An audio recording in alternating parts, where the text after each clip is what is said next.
I am so glad you convinced me that the family car should be the Defender 110. It is so beautiful inside, it's so comfortable, and it just feels indestructible. Yes, it really is. I've been waiting a long time for the new model to come out. The Defender 110, I'm telling you, it's my favorite car of all times. It's my third one. You know, I have stories of going off road. The guy managed the group. He was like, "What are you doing in this beautiful car?" I'm like, "I'm going off road." He's like, "Are you sure? Because you can use one of ours." And then they look like Mad Max cars. I'm like, no, we're going to do this. And he was shocked. Wow. Well, it's great because the Defender has been reimagined for 21st century adventure, and its unparalleled off-road ability as well as its robust interior are invaluable whether you're headed towards uncharted territory or just a weekend of exploration. The Defender 110 tackles challenging surroundings with absolute confidence. The SUV conveys strength outside and in, featuring peerless technology like an intuitive driver display and an award-winning infotainment system. That's my favorite part, to keep you connected no matter where the journey takes you. Adventure is unique to everyone, and so is the Defender. Choose from the two-door Defender 90, the four-door Defender 110, or the larger Defender 130 with the ability to seat up to 8 passengers. You'll find uncompromising performance in all three. So pack up and go even further with the Defender 110. Learn more at LandRoverUSA.com/Defender. These days, we're all investors, trying to be smart with our money despite our worst impulses. But at iShares, we believe that deep down inside of every investor is a better investor. One that's just waiting to be let out.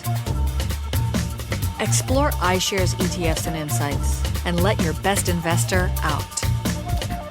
Visit iShares.com for more information.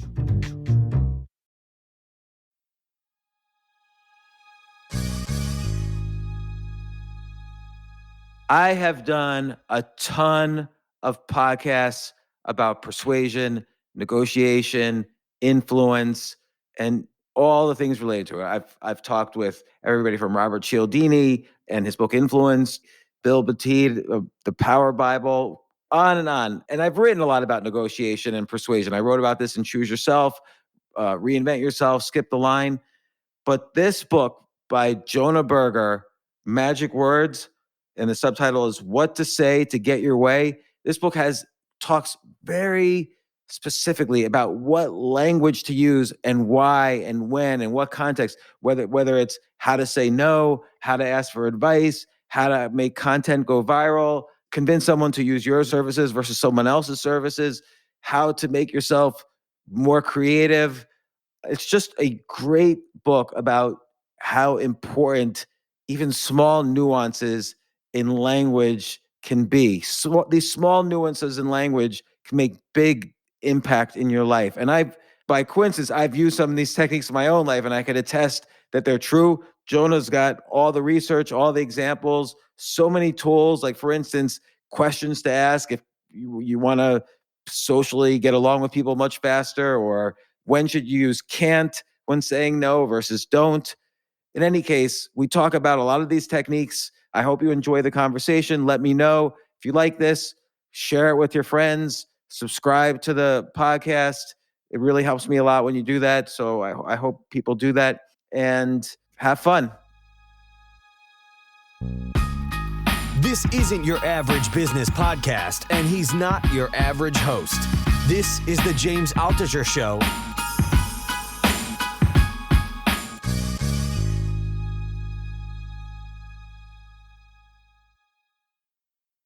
Jonah, I don't know if you remember, you were on the podcast way back. I think it was like 2015 or 2016 for Contagious. Yes. How are things going?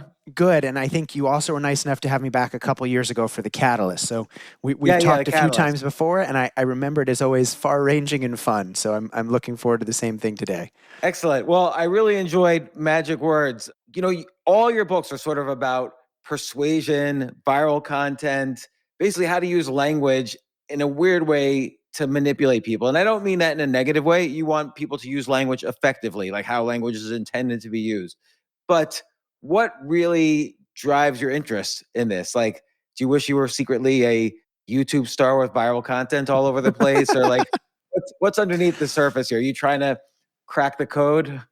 Yeah, I mean, so what I find interesting to me is that a lot of this is really math, right? And not math exactly, but like think about reading a book, think about watching a movie, think about reading a piece of content online, think about watching a presentation. We often have reactions to those things. Man, I love this movie. Oh my God, this presentation was terrible. I enjoyed this part of the book, but not this other part of the book. Why? Why are we having those reactions?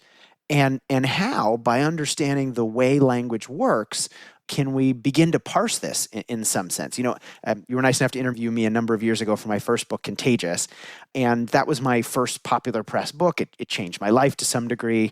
I was only an academic and got an opportunity because of that book to work with all sorts of companies and organizations.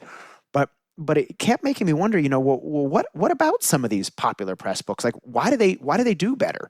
If we were to engineer a story, right? When you're writing a book or when you're making a presentation or when you're doing an interview like this, there are 1,000, a billion different ways you could tell the same story.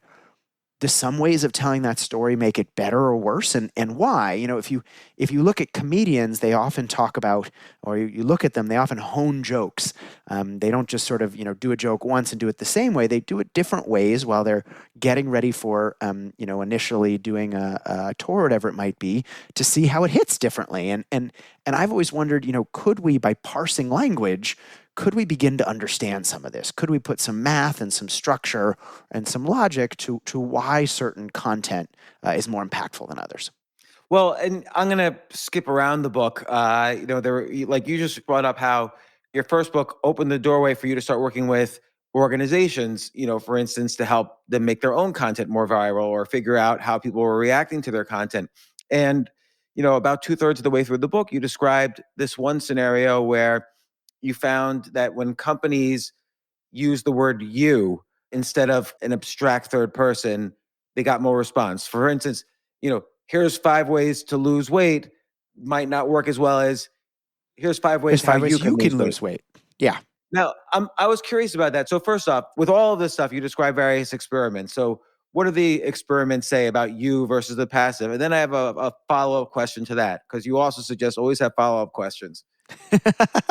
So stepping back for a second, I agree with almost everything you said, except one small piece, which is this isn't just selling people on stuff they don't need or convincing people to do things they don't want to do. If a nonprofit uses these tools to get more attention for a cause about saving the environment or, doing something good for the world, if using language helps us achieve our goals, it's not that these tools or approaches are either good or bad. They're just tools or approaches, right? It's how we use them. I 100% agree. I didn't bring it up, that aspect, because I understand that if you have a message you want to get across, there's no sense in using language that doesn't get that message across effectively. Yeah. Alain de Botton has this video, why nice guys need to use Machiavellian techniques, because the evil guys are already using the most manipulative techniques possible. So more important than ever for the nice guys to get their message out, but you still have to use effective techniques in influence and persuasion and so on. Yeah. So let's talk about you in the company world, and we can also talk about it in sort of the more personal world. So, first of all, I did a big analysis. Somebody else did some analysis of social media pages, and I did a big analysis of help pages. So the page you go to, for example, when you have a problem with your computer or one of your electronic devices for a big consumer electronics company. And what we found is on social media, when you use your content gets more engagement. So rather than saying, this is a great book, saying, this is a great book for you, you'll love this tip versus here's a great tip. The word you, in some sense, is like a little bit of a spotlight. It's a little bit like a stop sign. I'm scrolling. Even though, and sorry to interrupt, but even though, like, when you say, here's a great tip, the implied next two words are for you. Yes. Oh, even if implicitly, and I like what you said there, implicitly it is for you, but it doesn't explicitly have it out there. And by the way, you could say, well, on social media, doesn't it feel hokey to say you? And like any other approach, if it's used in a bad way, it won't be effective. But you can be a little bit like a stoplight or a stop sign, right? I'm scrolling on social. There's all these different things there. Well, something says you, well, it's speaking to me. I better pay a little bit more attention. My sort of ears pick up, and I'm more likely to pay attention to it. And so in a variety of different contexts, there's a bunch of different data that suggests that you can kind of involve us in the message more, gain our attention, and make us want to look at something. And so that was neat. I said, okay, well, great. You is really useful. But then I did this analysis of customer service, basically help pages. So, I have to do something with my computer, or my phone's not working. I go to their website, and they have a bunch of pages, and looked at the word you there. And if you is good, right, you should be helpful in both contexts. But that's actually not what I found. In fact, in that context, you was bad. If there was more words like you on help pages, people actually found the pages less helpful, just kind of the opposite of the benefit of you on social.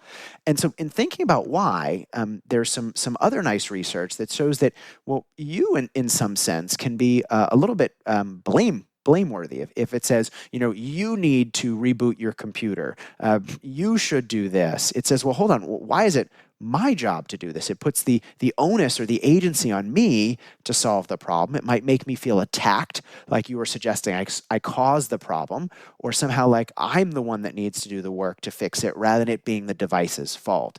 And so Also, I wonder if I may offer my own. Yeah. I wonder if maybe saying you in that context implies less leadership from the company. Meaning, if let's say I'm going to Apple's help desk, my iPhone doesn't turn on for some reason, and it says, maybe the question in the FAQ is written like, your iPhone doesn't turn on, here's what you should do. That's somehow less authoritative than, here's what to do when the iPhone doesn't turn on. Like, then it's Yeah. very much like coming down from God on the 10 commandments. Like, Yeah. this is what to do. And so it's less personal and more authoritative. I think that's certainly a way to think about it. I think what you also kind of said is, rather than it being, when your iPhone won't start, when the iPhone won't start, it sort of suggests that the fault is more the iPhone, right? Was your iPhone won't fault, it suggests, well, maybe somehow something you did, it's specific to you rather than to the device in general. If you had to say sort of who's the locus of fault, using you could put it more on you, the user, rather than the company or the device, which not surprisingly makes people go, well, what do you mean this device isn't working? It's not my fault. It's your fault. How dare you tell me that somehow it has to do with me? And so, you by itself is neither good nor bad. It has differing effects depending on the situation. And you can even see, so now moving sort of more to the personal life context, and you've probably seen this in your own life, but whether at work or in your personal lives, you has this sort of way of kind of feeling accusatory if it's not used carefully. So, in a work context, saying something like, did you file that thing we talked about? Did you take care of this? In a personal context, did you walk the dog? Did you get that thing I asked you to do? It can easily affect, well, why are you telling me what to do? Why are you going after me? Well, really all you're asking is, did the dog get a walk? And so you can feel very accusatory, even if we don't mean it that way. And so we need to be careful about when and how we use that word. I see. So kind of like a rule of thumb is, like the walk the dog example is interesting because there might be a set rule in a household. You need to walk the dog every day. And when you say, did you walk the dog? It could be a little bit accusatory because it's like breaking the rules of the household. Just like, did you mess up your iPhone again? Like, now we have to tell you how to turn it. It's a little bit more accusatory. If it somehow feels even slightly accusatory, don't do it. But here's what I'm wondering though. It feels like there's a third category. So there's this kind of impersonal third person, which is like, here's how to turn on the iPhone. Then there's the you, which in many cases, if it's relatable, like here's 5 tips how you could be a better speaker, or here's 5 tips on how you could blah, blah, blah. Then it's like helpful. And let's say it's something everybody who wants to be a better speaker or a better whatever will relate to it because they'll feel themselves in the you. But there's a third category which works very well, I think, for viral. And I'm curious if you've looked at it, which is to use the word I. Like, I went from being a poor speaker to a better speaker. Here's 5 ways I did it. And people very much, they want to hear another person's story because it's like a free way they can ride my emotional roller coaster. Yeah. Well, I'd say a few things. So first, you definitely hold attention, but you can also do other things. If, in an online review, I say, oh my God, you're going to love this product. Sometimes people feel a little bit of reactance. They say, well, how do you know what I'm going to like? How can you assume what I'm going to think? It feels like you're telling me what to think. And so I don't like it, but I certainly agree beyond you, right? You is just one word. It's a type of second person pronoun. I is also a different word that has differing impacts, right? I can feel more personal. There's some nice research that shows in a customer service context, when service agents talk about, I will solve your problem rather than this is what we're going to do to solve your problem, people believe more that they're actually going to do something about the problem, right? Because they're taking ownership for what's going on. They're not just saying, we as this colossal company are going to say, but I'm going to do this for you. Makes people feel like that person actually has the agency to take care of it. And so by no means am I saying, the only word we should care about is you.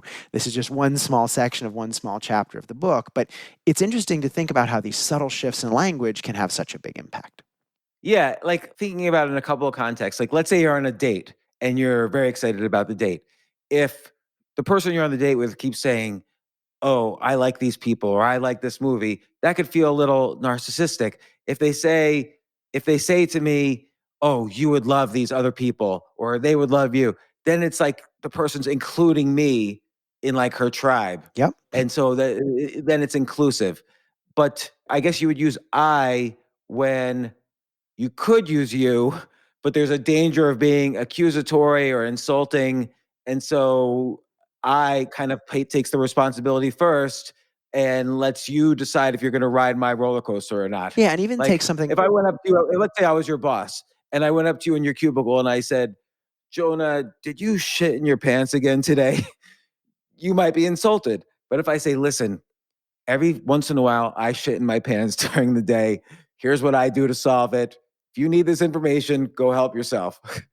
So I don't know where to begin my answer here, but I think what I would say is, similar to the language you were talking about on the date, first, we do actually find in conversation that conversations last longer when we don't just talk about ourselves, but people use words like you, right? It brings in the audience. But when making recommendations, you can be a little bit dangerous. It can evoke reactance. And so rather than saying, you'd love these people, something like these people are great, right? It indicates that, I have a certain attitude towards these people, but I'm not being prescriptive or telling you how to feel about it. I mean, a lot of these techniques, and yes, the you word is only one. There's a billion chapters in the book. We're going to get to them. But a lot of the techniques in the book are kind of related to in-group, out-group bias and how much you want to create an in-group with the people you're talking to, or how much you have to be careful about being out-group. So, for instance, you mentioned comedy as an example, and that's related to one of the final chapters in the book about similarity. Like, it's always good in conversation to point out similarities and people relate to that. Like, there's studies that show even if you and I had the same initials, we're kind of more inclined to be kind to each other than if we had different initials, which is a weird result. But uh, if in comedy, you always want to, when you're doing crowd work, when the comedian's talking to the crowd, you're always trying to find similarities, because then if they're in the same tribe as you, they're more likely to laugh at your later jokes. And I think this works really well in negotiation and conversation, and you point this out as well. But this you versus not you is also a matter of deciding how much you want to include the reader in your tribe. When it's you, it's like kind of assuming you're in the same tribe. When it's more third person, that maybe is better to use when, hey, I'm in the tribe of the authority and you're in the tribe of people who might need help from authority. So when you're trying to create distance, authority versus non-authority. Yeah, I mean, I certainly agree that some of the things relate to similarity and in-group, out-group. And I myself have done a bunch of research on those type of things. I wouldn't say, though, most of the book relates to that, right? So there's content, for example, on how asking people to be a helper rather than help makes them more likely to do what you ask them to do. And that's certainly... Oh, that was fascinating, actually. Can you describe that one? Okay, sure. So one of the chapters is about agency and identity, the language of agency and identity. And so language not only sort of provides information, but it suggests who we're talking to or what identities they might hold. And often as individuals, we're trying to get someone else to do something. We might ask someone to help us out, help us do something. Or if we're a nonprofit, we might ask for something as well. We might say, hey, can you turn out to vote? Please help us and go vote. And we often use verbs like help or vote to encourage people to do something, but it turns out a small difference, a very subtle difference in language can have a big impact. They did a study, for example, many years ago where they asked kids to help clean up. It's a mess in a classroom, and they said, hey, please help clean up. And for some students, they said exactly that, please help clean up. But for other students, they said, hey, please be a helper and clean up. Now, help and helper are almost identical, right? One just adds ER on the other end. And so you would think, well, not going to matter, but it had actually a 30% increase in the percentage of students that helped. And you could say, well, maybe that's just, kids and classrooms. How does this really matter? Well, there's another study that was done more recently where they mailed thousands of voters requests to vote. So sort of a get out the vote type initiative. And for some people, they said, hey, please vote. And for other people, they said, hey, please be a voter. Again, infinitesimally small difference, right? Vote versus voter, one just adds an R on the end of what's already there, but they found that led to about a 15% increase in the percentage of people that turned out. And the reason why is pretty simple, which is that we can use language to describe characteristics or actions, or we can use language to describe identities. So I could tell you that I have a friend who runs, for example, or I could tell you I have a friend who is a runner. If you had to guess, if I said they run versus they are a runner, in which case do you think they run more? If I said they run or I said they are a runner? Probably a runner, because I'm thinking the person does it every day, so he's good at it. It's a stable trait, right? That's a case where you turned an action, running, into an identity, being a runner. And it turns out that when we use identities, nouns to describe people, they're a dog lover rather than they love dogs. They're a runner rather than they run. Those aspects seem more lasting. Right? It's not just something they do, it's something they are, and so that thing will be more persistent. But what that means is by taking actions like running, like helping, like voting, and turning them into identities, like being a runner, being a helper, being a voter, as long as those identities are desirable, we can motivate people to do what we wanted them to do by turning them into actions. So people say, oh, voting is great, but wait, this is an opportunity to be a voter? Now I'm more likely to do it because I want to claim that desired identity. Right, and again, and maybe I'm trying to turn everything into a nail with this hammer, but it's like when you say someone's a voter rather than, hey, are you going to vote or please vote? You're putting them in a tribe, and they're identifying if they get your letter and say, yeah, I'm a voter, they're putting themselves in the tribe. So now they have to act like a tribe member acts. They don't have to say, well, this person's asking me to do something I may or may not do.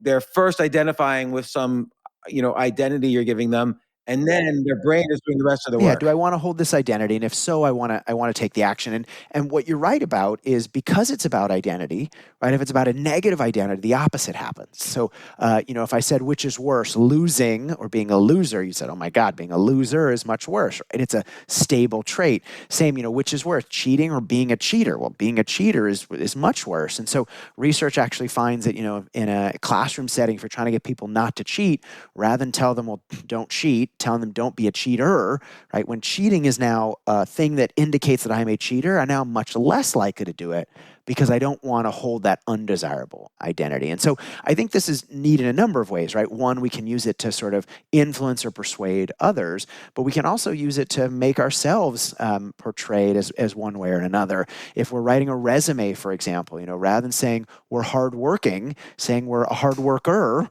will suggest that trait is more long-lasting and more general. Rather than saying, we're creative or we're innovative, saying we're a creator or we're an innovator will suggest those things are likely to last and stick around. So same thing with motivating teams, right? Rather than saying, hey, I want you to lead more, say be a leader, right? As long as it's desirable, people will be more likely to take that action.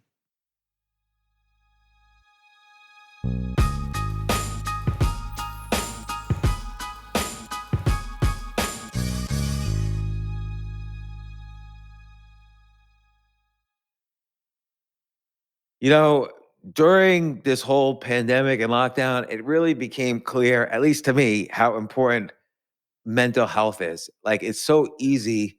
Like, we more or less, I feel like, take care of other types of health. Like, we don't want to feel bad physically, but sometimes when you feel bad mentally, there are things you can do to lift yourself. I remember I was having one podcast a long time ago, not the recent podcast with Stephen Kotler, but a long time ago, where he said, everybody's got this baseline of happiness, and the one way to increase that baseline is through meditation, which is why I'm really grateful to the sponsor, Headspace, for sponsoring this episode. Headspace helps improve mental health through guided meditations, mindfulness practices, breathing, calming exercises, and so much more. Headspace uses scientifically proven benefits of meditation and mindfulness with modern practices through their experienced meditation teachers. So, wide range of teachers, all different kinds of meditation. There are all the different areas of expertise. Ensure there's a teacher and content to help you, whether you're a first timer or have been practicing for years. They have the largest library of content with over 1,000 hours of clinically proven mental health exercises. So, like, for instance, even as a kid and young adult, I was into meditation a little bit. But lately, I find when I try to do it, I've been having trouble focusing on meditation. And so I'm grateful for a product like Headspace, because they give guided meditations and it sort of reminds me what meditation is. Look, that was really important to me. I think it's important to a lot of people. Headspace has helped more than 100 million people worldwide. They can help you as well. So listen up. You do not want to miss this.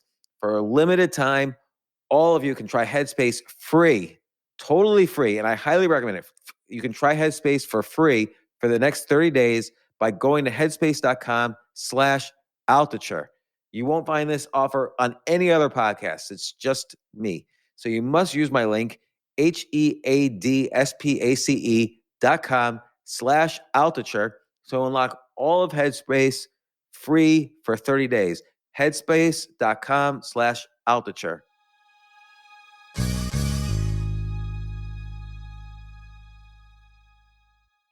The future of learning is definitely online. Like, it's such BS that you have to spend $200,000 or take $200,000 in loans and go to some fancy school when it's useless. It doesn't guarantee you a job.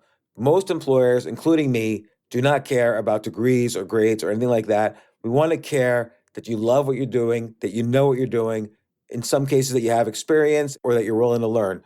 But people in general love learning and are curious. Like, the key to success is curiosity. And I think masterclass.com is the perfect model for online learning. I'm really happy they're sponsoring this episode. If you're going to give a gift, give the gift of learning. Masterclass makes a meaningful gift this season for you and anyone on your list, because both of you can learn from the best to become your best, from leadership to effective communication to cooking. Let me tell you some of the classes I've taken. I've taken comedy from Steve Martin. I mean, can you believe I can take a class from Steve Martin on comedy, or Judd Apatow, my favorite comedy director? I could take an actual class from him on writing. Wolfgang Puck on cooking. Dan Brown on writing, or Judy Bloom, who's been on this podcast, on writing. By the way, Wolfgang Puck also has been on this podcast. It's such a pleasure. I try to take classes all the time from masterclass.com. And whether you're watching Masterclass on TV or listening in audio mode in the app or on their site, the quality speaks for itself. It's like these masterclass instructors are your own personal mentors that are going to help you reach the next level. How much would it cost to take one-on-one classes on comedy from Steve Martin or on chess from Gary Kasparov? You just wouldn't be able to do it. But it would cost hundreds of thousands of dollars. With a masterclass annual membership, it's $10 a month. Memberships start at $120 a year for unlimited access to one-on-one classes with all 180 plus masterclass instructors. So it's not just $120 for one instructor. You get all 180 plus masterclass instructors. Boost your confidence and find practical takeaways you can apply to your life and at work. And if you own a business or are a team leader, use Masterclass to empower and create future-ready employees and leaders. That's the real education in today's world. So this holiday season, you can give one annual membership and get one free at masterclass.com/JAS. JAS, of course, stands for the James Altucher Show. So right now you can get 2 memberships for the price of one at masterclass.com/JAS. Masterclass.com/JAS. Offer terms apply.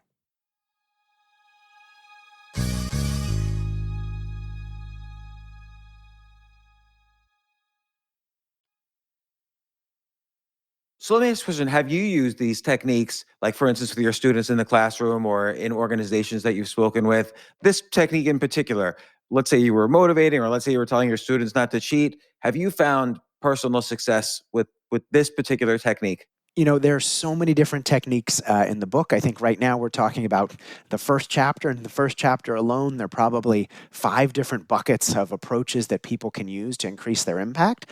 I've used be a helper with my kids and have certainly seen that to work better. Yes. That's so interesting. I can't recall if I've ever tried that with my kids. Kids are a great laboratory. They are a great laboratory. Yes. What I've used with my kids that has worked is saying something like, instead of saying you shouldn't do this, I say something like, I'm disappointed that this happened.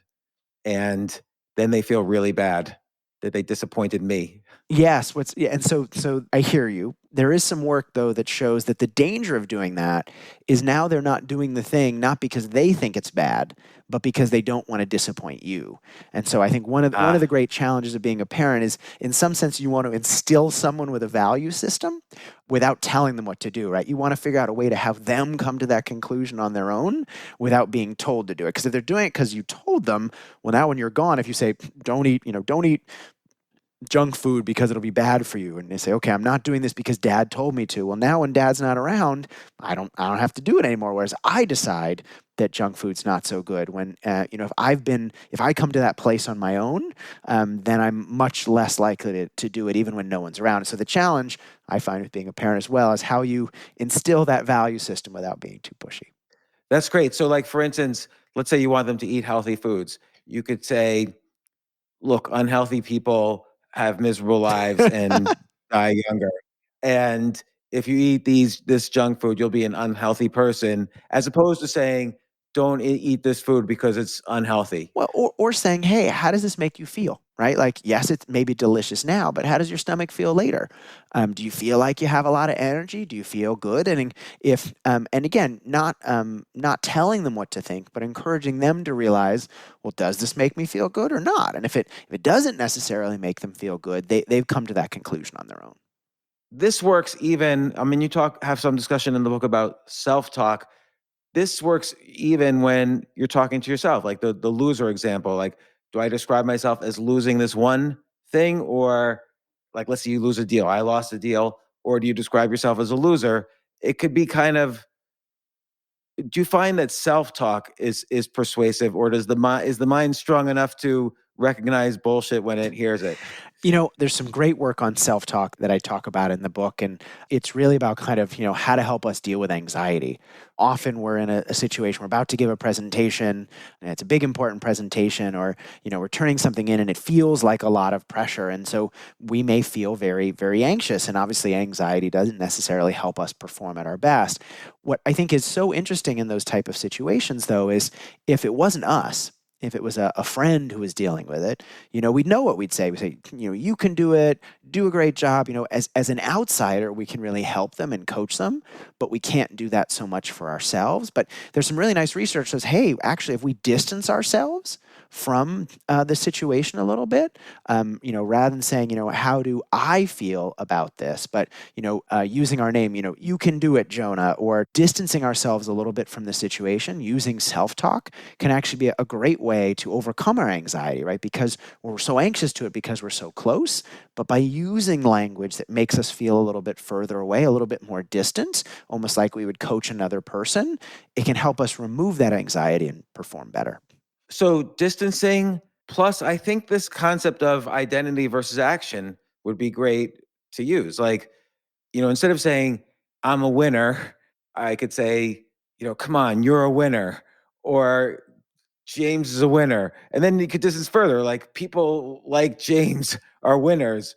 And I wonder, there's levels of distancing. Like, how do you know what's the right level of distancing to do? And should you include this idea of action versus identity in the self-talk? I don't know if I would necessarily mix those two things, but distance is certainly something that can be helpful when something is aversive, but it's not just that, right? So even take something as simple as what we should do in a given situation. We're often trying to solve a tough problem. We're often trying to be creative. We often kind of think about what should we do in that situation. Some nice research shows that if we actually think about what we could do, so changing the word should with the word could, that helps us think a little bit more creatively because it helps us think beyond the situation we're in, right? What I should do really thinks about kind of rules and right answers and keeps us pretty close or nearby to what we're thinking about. If instead we think about what we could do, well, I could do a million things. Now, maybe not all of them are good ideas, but by thinking about what I could do, it actually helps us get to more creative solutions and become better problem solvers. And so even in something like being creative or solving problems, subtle shifts in language can have a big impact. Yeah, I was fascinated too by your the chapter on should versus could. Uh, and it seems very useful in business because I think of someone like Richard Branson, who he started hundreds of companies, and his very first company, of course, was like this little music magazine. So he could have, in his brain, he could have said to himself, I'm a music guy, I'm a magazine guy, that's my business, that's my field. But and so when presented with an opportunity, he could say, well, I shouldn't do that. I'm just a music guy. I'm not an airline guy. And so instead of saying I should be a music guy, he says, well, I could also be an airline guy. I'm wondering if like there's always the research shows something, but and it's supports the claims. But I wonder if you could think of like real life examples in famous examples where it was really obvious they were using could instead of should to describe their decision making. Yeah, so this is why we analyze data in the field, right? So I haven't interviewed Richard Branson, so I can't speak to exactly what he did in his own personal life. But in another study where we were interested in kind of the language that makes movies more successful, we analyzed thousands, tens of thousands of movies, or similarly for songs. We did some work showing what language makes songs more successful. And so it's not just about one example. What I love about research is kind of, any one example can be right or wrong, right? Richard Branson might do something or he might not do something, but just because he did it doesn't mean that thing led him to be successful, right? There may be 10,000 people who did that same thing and failed. But the nice thing about research is at looking across thousands of examples and doing rigorous statistical analysis, we can say, okay, did this thing lead to an impact? It doesn't mean that every single time, something is hugely successful every time you use this thing, but on average, it moves the needle in the right direction. And I think, that's what I find so fascinating about language. Sometimes we think, oh, so-and-so is so charismatic. Whenever they get up and they give a speech, everyone's just like, wow, their speech is amazing. Or, so-and-so is such a good writer. I wish I could be a good writer, but I'm not a good writer. And we treat it very much like it's something you're born with or you're not, but it's not fixed, right? If we understand how to use language, we can all be better speakers. We can all be more impactful writers if we understand the power of magic words. Again, this should could thing, it reminds me of the differences between deliberate practice in the so-called 10,000 hour rule, the idea that you have to practice the same thing over and over, get coaching. Did you do it right?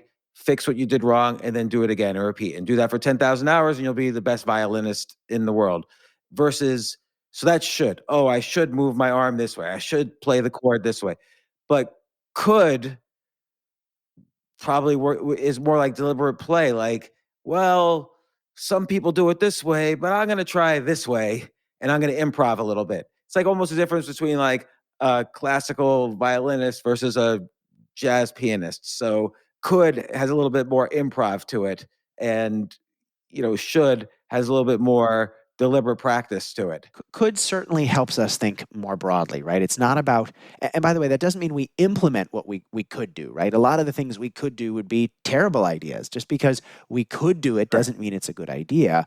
But I think by thinking about what we could do, we get beyond the narrow set of associations that we're thinking about at the moment. And by thinking about a diverse set of things, it can help us come up with a better solution.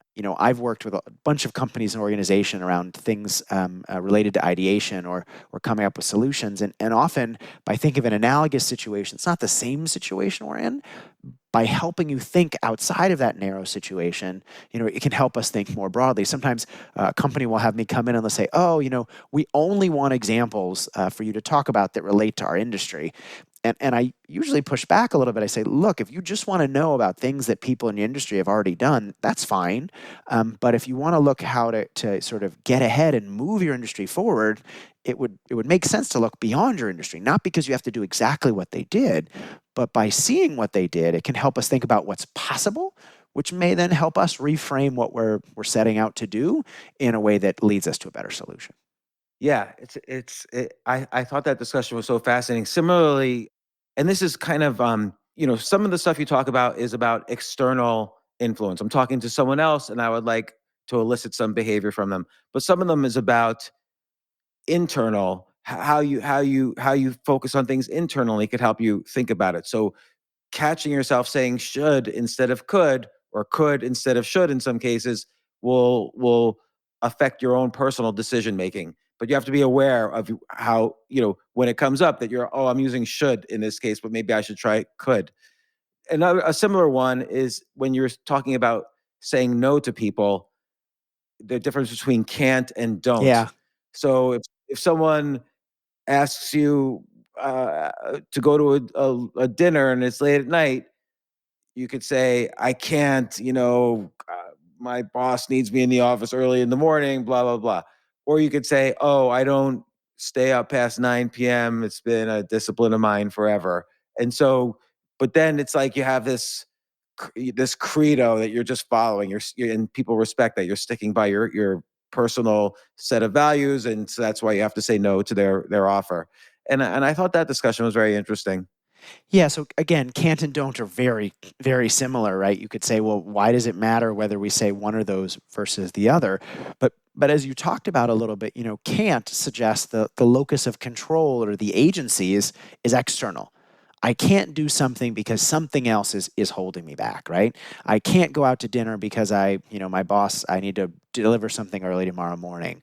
Or, I can't, there's delicious cake. I can't eat this cake because I'm on a diet. It makes it seem like the locus of control is external. Something's preventing me from doing something. Whereas don't is a little more internal. It's not that I can't go out late, but I don't go out late, right? I'm the one that decided it. It's not that I can't eat chocolate cake, but that I don't eat chocolate cake. Nothing external. There's no external thing preventing me. It's a personal choice. And so whether I want to use can't or don't depends a little bit on the situation. There's some research on goals and achieving the goals that we want to achieve, whether it's getting in better shape, whether it's spending less time on social media, whatever it is. There are always temptations that are come across the way. But research finds that if we say, I don't do something, it makes us more likely to stick with our goals because it makes us feel like we are in control. It's not that I can't do something because, my diet wouldn't let me, but I really want to eat that cake. If I said I don't eat chocolate cake, that's something I chose. I'm more in control of my choices, and so I'm more likely to stick with it. At the same time, though, if we're looking for an out, right? If we're looking, I don't want to go out to dinner late. I at work, I don't want to take on this extra project. There, it's a situation where we want to make it seem like it's external. It's not that I don't want to take on this project, but I can't take on this project because this other person asked me to do this, right? I can't do it because there's already a meeting scheduled at that time. I want to help, but this external thing is preventing me from doing it. And what I like about that sort of external kind of nobody is has two benefits. First, now people can't blame you as much. But second, if you would be happy to go to that meeting or do that thing as long as this external thing was resolved, now you've given that person who asked you for the request an opportunity to resolve that thing. If your boss says, hey, can you do X, Y, Z? And you say, oh, I can't. I already promised this person something. Well, they can come back and say, great, I talked to them and you don't need to do that anymore. Well, now you're happy to do the thing they asked you for. You just couldn't do both of the things at once. And so it gives somebody else a more clear signal about what you need to be able to do what they want.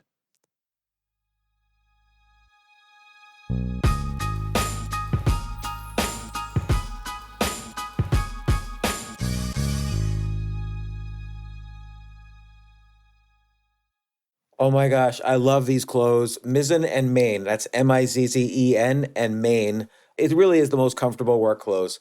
Travel clothes. I had to travel this whole week. I'm traveling for a week and a half, and I just took Mizzen and Main clothes with me.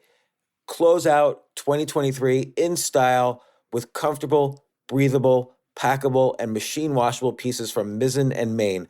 As you wrap up your year-end goals, enjoy a Mizzen and Main dress shirt that you can wear confidently. I like that they've very, very just nice, solid colors. I don't really like to get all fancy in patterns and everything, although they do have some pattern shirts, but very comfortable clothes, stretchable pants. It's just super comfortable, but they look professional and you can wear them casually or professionally. I like some of their flannel shirts or untuck shirts. I love untuck. I never tuck in. So again, whether you're shopping for a special someone or giving yourself the gift you really want, I just buy myself gifts. Mizzen and Main is the perfect gift for any guy who works, travels, and or cares about looking and feeling great. As you could tell by my many photos across the internet, I care about looking fantastic. I'm practically a model. And let's be honest, every guy loves to look great. So again, shop now at mizzenandmain.com and save 20% when you spend $130 or more using promo code James. That's promo code James at Mizzen and Main, Mizzen and Main.com.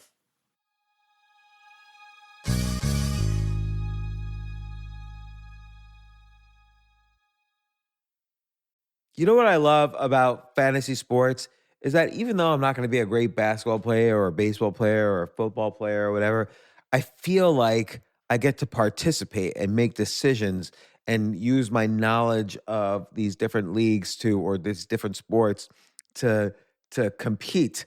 So it's like I can pick my team or I can pick my favorite players and I could use my knowledge to make predictions and maybe even make money.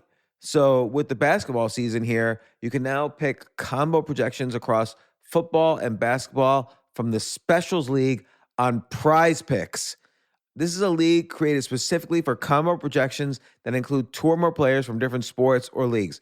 Want to play alongside some of Prize Picks' favorite players like rapper Meek Mill and comedian Andrew Schultz, who's also been a guest on this podcast, and I've been a guest on his? You can now find community plays under the promos tab of the app to view entries for some of the biggest names in the Prize Picks community each week. Look, Prize Picks even offers a reboot policy so that your entries stay in play even if one of your players gets injured. For football and basketball games, if you have a player who exits the game in the first half and does not return in the second, that player is rebooted. Prize Picks is the only daily fantasy sports platform with an injury insurance policy. What? So, I love playing it. I love anywhere where I can use analytical ability with my interests to demonstrate some skill and maybe make some money. And I like the game-like aspect. I do wish they had chess as a category on prizepicks.com, but I'll settle for what they've got. Maybe I should make my own fantasy chess league. But in any case, I love Prize Picks. Go to prizepicks.com/James. Use code James for a first deposit match up to $100. That's the easiest $100 you're ever going to make. So that's prizepicks.com/James and use code James. Daily fantasy sports made easy.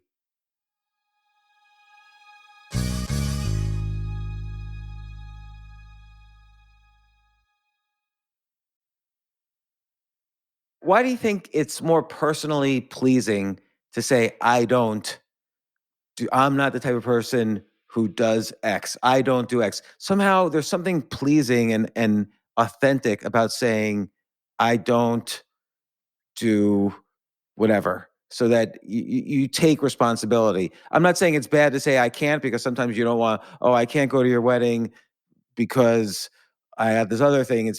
Sometimes it's better to put the blame somewhere else, but it's also nice to say, I just don't go to weddings in Hawaii. I don't feel like taking the plane ride for 9 hours. So why do you think that the closer you place the onus on yourself, sometimes that is pleasing? Well, let's be careful. Pleasing to whom? Right? So it's certainly pleasing to the To me. self, right? If I say I don't do this, it makes you feel like you have principles, right? I don't go to weddings that are more than 8 hours away. I never eat after 8 p.m., right? It's pleasing to us because it makes us feel like we are a principled person. We have rules that guide our life and we live by this credo. I would be careful, though, of telling that friend, well, I don't go to weddings in Hawaii because I don't take flights that are longer than 9 hours. They'd say, well, why is it about how long the flight is? Isn't it how much our friendship is worth? And so I'd be a little bit careful at telling other people that we don't do things, but I agree it can make us feel good. I agree. And look, I've said I can't do X because of someone else a million times. Like, I'm more than happy to put the blame elsewhere as much as I can. But it, again, your book is such a great basket of tools. Uh, and again, a lot of it depends on context and situation, which tool you use and how you use it, and which do you use can't versus don't, you use should versus could. You could use all of these things. It just depends on context and situation. And you describe that, the pros and cons of each word in the book. One technique which I have found personally incredibly useful, which you describe in the book, is asking advice. This is like an unbelievably powerful technique. And so can you describe that one? Yeah. I think many of us, if not all of us, have this intuition that asking for advice is a bad idea for a couple reasons, right? So whether we're dealing with a tough problem at work, whether we're having an issue in our personal lives, whatever it might be, we feel like asking for advice will be a burden on somebody else. Maybe they're busy.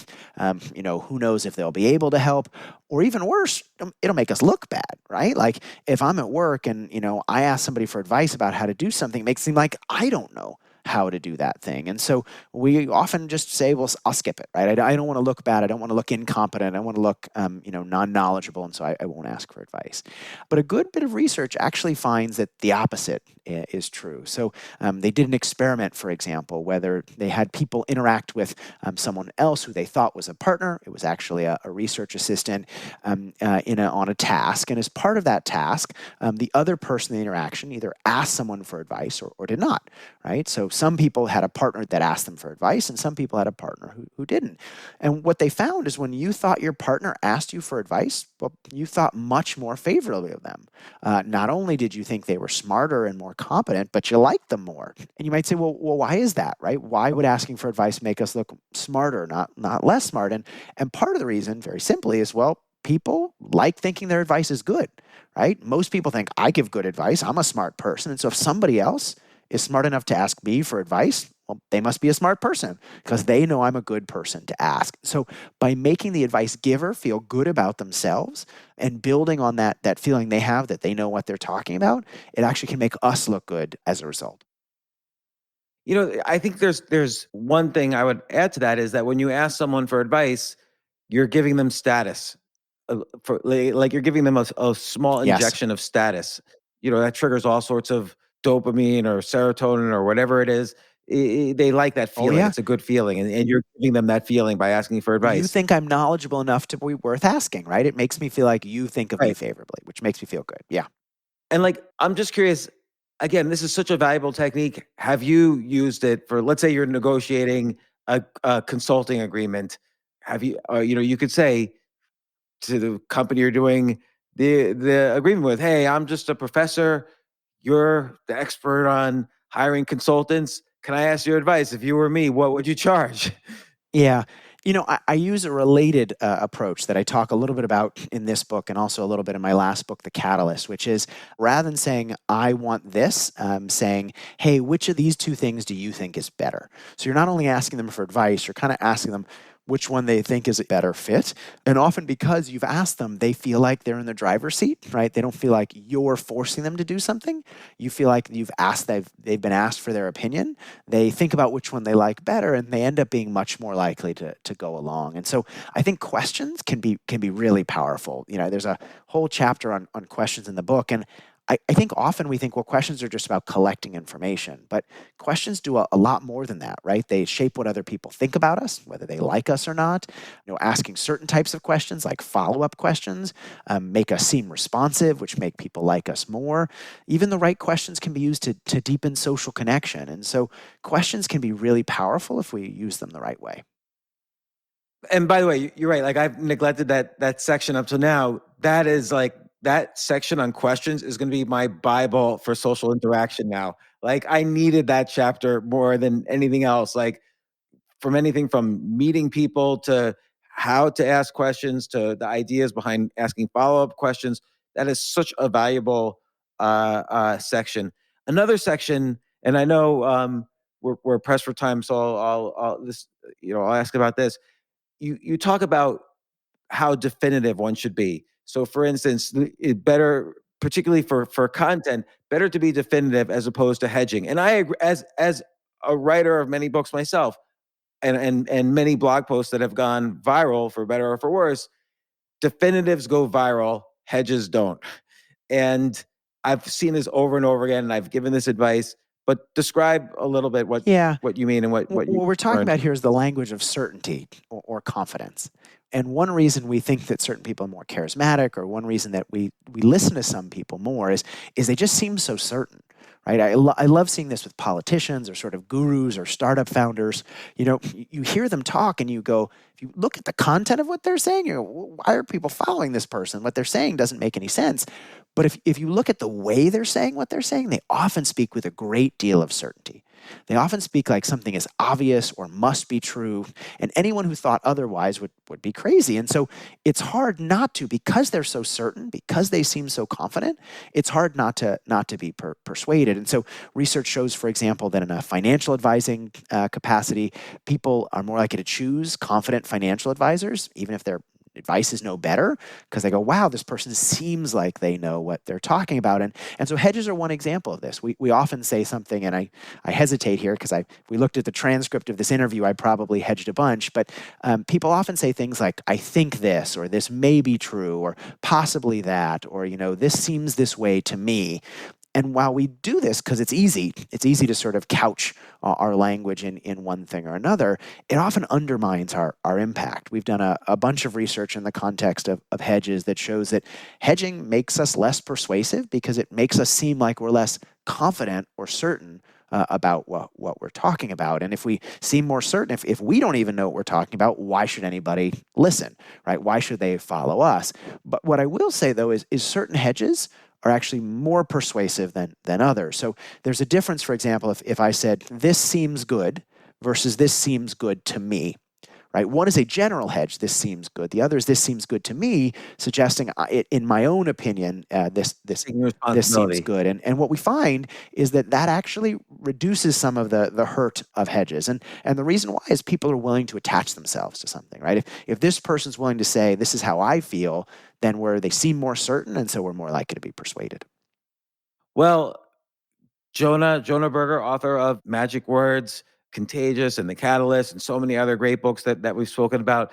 This book really is such a great guide to so many critical aspects of life, like how to best say no, how to have social interactions, how to influence people, how to make content go viral, and so many other, how to ask questions, so many other things. I can't recommend this enough. I've been taking notes. I've got half the book pages folded over. Thank you for writing this. Maybe you'll come back on again. I'm sure I'm gonna have even more questions. So maybe we can schedule another time when you come on, and we could keep talking about it. But thank you so much for coming on the show once again. And the book is Magic Words. What day is it released? March 7th. March 7th. Okay, great. Well, Great book. Congratulations. Thank you so much. Thanks for having me back. I really appreciate it.